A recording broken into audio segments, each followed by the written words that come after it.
Good morning, everyone. We're doing the children's lesson today. The children's lesson is from Exodus 17, verses 1 through 7. This is about Moses getting water from the rock. The whole Israelite community set out from the desert of Sin, traveling from place to place as the Lord commanded. They camped at Rephidim, but there was no water for the people to drink. So they quarreled with Moses and said, "Give us water to drink." Moses replied, "Why do you quarrel with me? Why do you put the Lord to the test?" But the people were thirsty for water there, and they grumbled against Moses. They said, "Why did you bring us up to Egypt to make us and our children and livestock die of thirst?"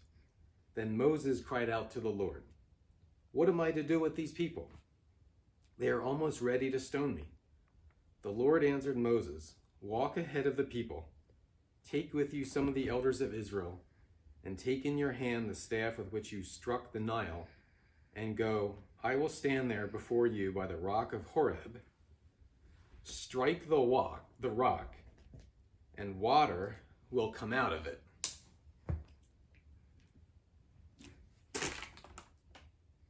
Amazing.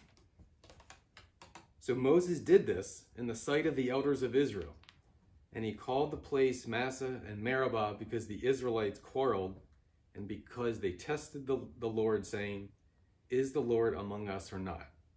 So the lesson today is about the Israelites who were in the wilderness and they were thirsty. The chapter before this, they were hungry and the Lord provided manna, which is a food source for them. But apparently they forgot that God had given them what they asked for, and they did not trust God. And so they grumbled and said, "We're going to die of thirst, and our livestock's going to die of thirst." So they were in the wilderness. You wouldn't expect water to come from the rock, but Moses struck the rock, water came out of it, and then they realized that we should not test the Lord. So many of us, all of us, I think, are in the wilderness at some point, whatever that wilderness is. But this lesson teaches us that God will give us what we need in order to live, in order to survive.